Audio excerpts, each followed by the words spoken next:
Queridos hermanos, vamos ahora a reflexionar en la palabra de Dios con base en 1 Corintios, el capítulo 10, versículo 31, hasta el primer versículo del capítulo siguiente, el capítulo 11. Vamos a leer ahí en 1 Corintios, del 10, 31 al 11, 1. Y nos dice la palabra de Dios en este pasaje lo siguiente. Si pues coméis o bebéis o hacéis otra cosa, hacedlo todo para la gloria de Dios. No seáis tropiezo ni a judíos, ni a gentiles, ni a la iglesia de Dios. Como también yo en todas las cosas agrado a todos, no procurando mi propio beneficio, sino el de muchos, para que sean salvos. Sed imitadores de mí, así como yo de Cristo. Oremos rogando que Dios nos hable a través de este pasaje. Amado Dios, gracias por el apóstol Pablo y por la manera en que tú lo guiaste a escribir esta epístola, esta carta con tantas enseñanzas como es 1 Corintios. Te rogamos que tú nos hables ahora a través del pasaje que hemos leído. Te lo suplicamos humildemente en el nombre del Señor Jesucristo. Amén. Queridos hermanos, hemos llegado al último mes del año, a diciembre, mes con énfasis en la Navidad y en acción comunitaria.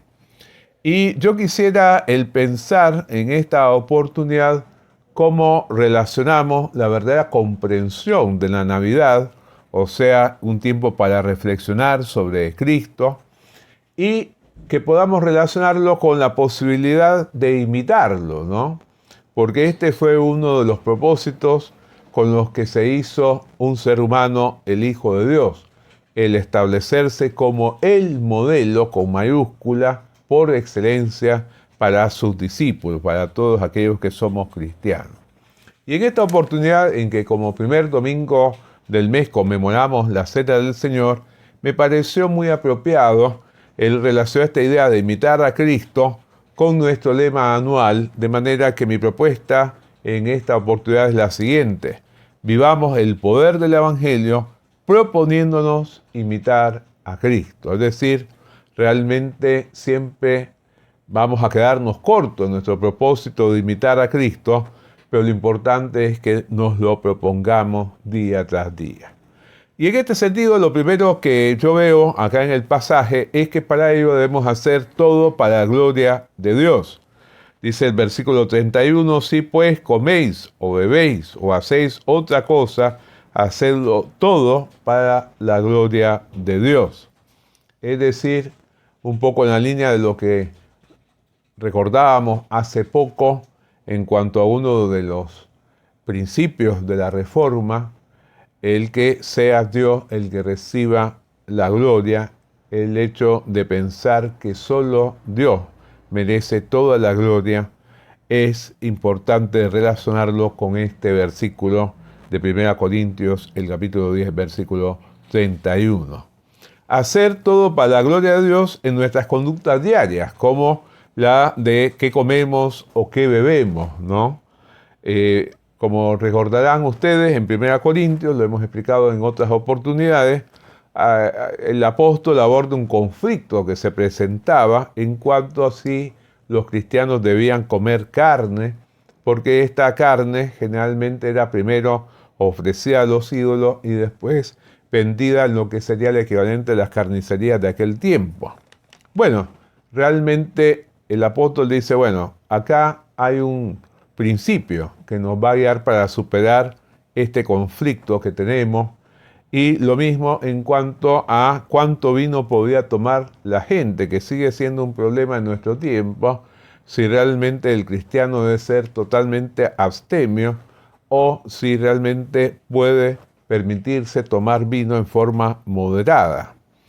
Entonces acá, en estas conductas diarias, como la de comer o beber, pero también en cuanto a algo más amplio, el apóstol, entendiendo que podría ir más allá, dice, o hacéis otra cosa, o sea, que la autoevaluación permanente debería cubrir cualquier cosa que nosotros hagamos en nuestra vida cotidiana, en nuestra vida de todos los días. Constantemente tenemos que preguntarnos, ¿estoy haciendo esto para la gloria de Dios? Y realmente aún en las cosas que pueden parecer más distantes, como cuando practicamos un deporte, o cuando escuchamos un concierto, o vemos una obra de teatro, o una película, o una serie de televisión, o cualquier otra de estas cosas, pensar si realmente de alguna u otra manera nosotros estamos glorificando a Dios. Muchas veces yo converso con mi esposo y le digo, quizás una persona común y corriente no habrá sacado esta enseñanza y sin embargo Dios utilizó esto para hacerme pensar en algo que Él quiere hacer en mi vida para su gloria. Por ejemplo, cuando vimos con mi esposa por primera vez la película Carrozas de Fuego, yo le decía, no esperaba que esta película comercial, una película no cristiana, pudiera tener un mensaje espiritual tan vigoroso como lo tiene, por el hecho de mostrarnos la convicción de un atleta que se negó a correr en domingo porque era el día del Señor, a pesar de las fuertes presiones aún del príncipe de Gales que se ejercieron sobre él en contrario. Y entonces realmente yo, como tantos otros cristianos, me emocionaba al pensar qué bueno es cuando uno tiene convicciones tan firmes que no lo mueven de ella aún aquellas personas que tienen gran poder político.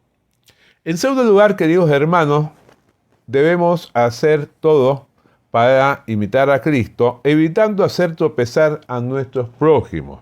El versículo 32 nos dice, no seáis tropiezo, ni a judíos, ni a gentiles, ni a la iglesia de Dios.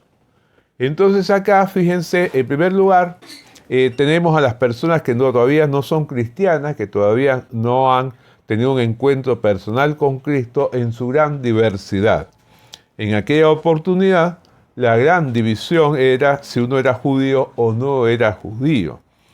Recuerden ustedes que el cristianismo nace entre judíos, pero muy pronto la mayoría de los cristianos fueron gentiles, fueron paganos, no judíos, de origen pagano o gentil, no judío.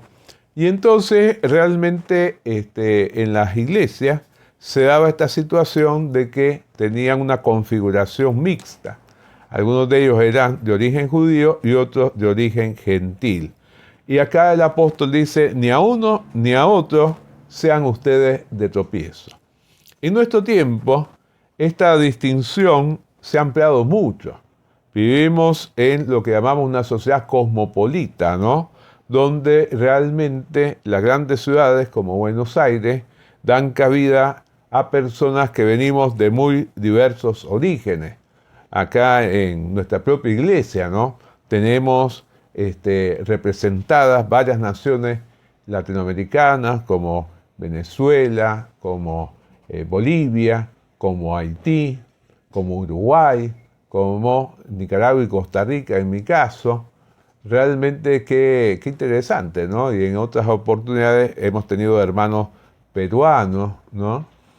Y acá lo que nos está tratando de indicar el apóstol Pablo es que seamos cuidadosos con esas personas que todavía no son cristianas en su gran diversidad. Nosotros tenemos personas a las que tratamos de alcanzar con el Evangelio en el barrio de Matadero, procedentes de muy distintas localidades, de muy distintas naciones y etnias. Y acá indica también que particularmente si estos prójimos son nuestros hermanos en Cristo. Dice, ni a la iglesia de Dios. Qué importante es que tengamos muy en claro este principio, ¿no? No ser tropiezo a la iglesia de Dios. Que seamos cuidadosos con cada cosa que decimos, cada cosa que hacemos, para que no hagamos tropezar a un hermano menor, a un hermano que tenga menos años de experiencia en la vida cristiana que nosotros. Muchas veces en estos tiempos de las redes sociales nos entusiasmamos con algo que pone alguien y no evaluamos si tiene verdadero fundamento bíblico, si tiene consistencia espiritual, si realmente resiste pasar por el sedazo del mensaje de la palabra de Dios. y podemos decir algo o hacer algo que realmente sirva de piedra de tropiezo a una persona que está comenzando en los caminos del Señor o que quizás tenga menos experiencia en años de vida cristiana que nosotros. Este es un principio fundamental que nos lleva a una autooración constante. Imitamos a Cristo cuando no somos de tropiezo a nuestros prójimos, porque fíjense, el Señor Jesucristo fue tan cuidadoso con la imagen que Él transmitía, que cuando le preguntaron a Pedro que si su maestro no pagaba el impuesto, Él le dijo a Pedro, anda y anda, porque vas a encontrar un pez del cual vas a sacar lo que corresponde a que paguemos el impuesto vos y yo.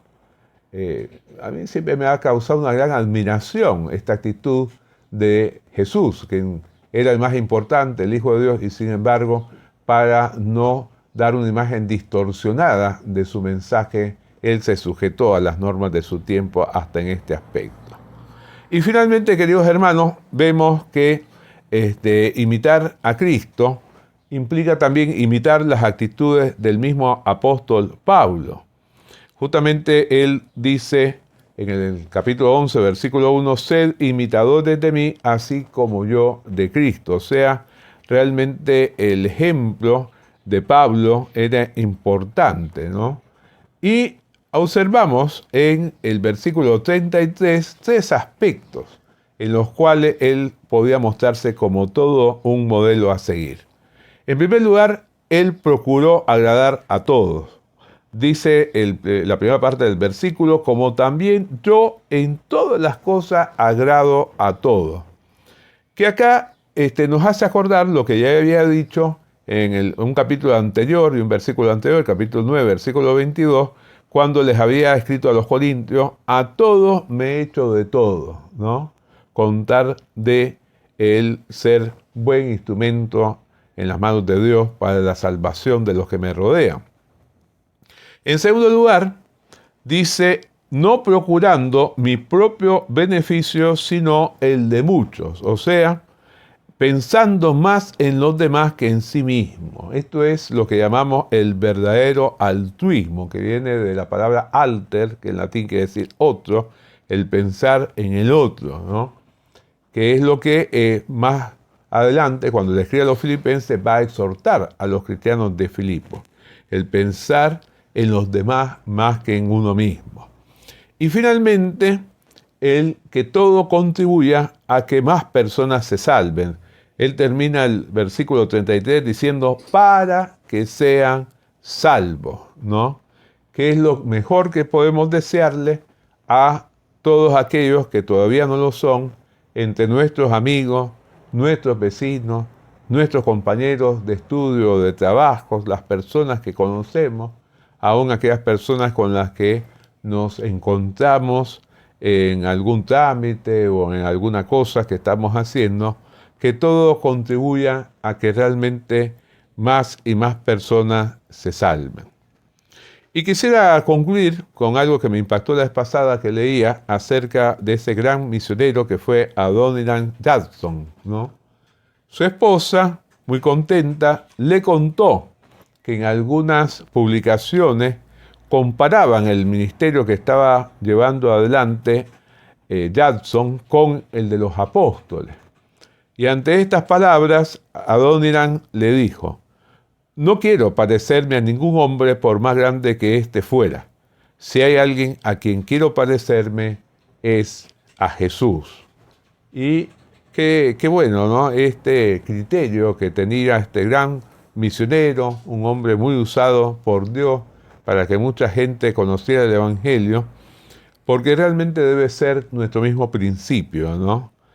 No obstante, ya lo hemos dicho, a veces el ver la conducta del mismo Judson, del apóstol Pablo y de tantos siervos de Dios, puede ser instrumento para que nosotros, al imitar lo que vemos en ellos, indirectamente estemos imitando a Cristo, porque todo gran siervo de Dios imita a Cristo de una u otra forma.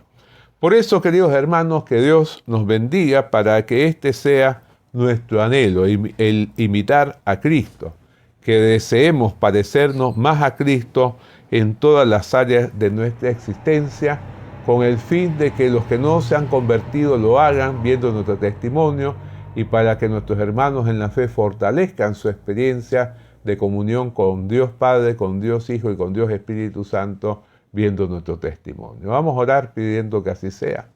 Amado Dios, te agradecemos por poder reflexionar en este tema tan importante. Te suplicamos que nos des la disposición de aplicar estos conceptos a nuestra vida diaria de manera que podamos tener un buen desempeño como hijos tuyos, que nuestra conducta te agrade, que realmente lo hagamos todo para tu honra y tu gloria. Te lo suplicamos en el nombre del Señor Jesucristo. Amén.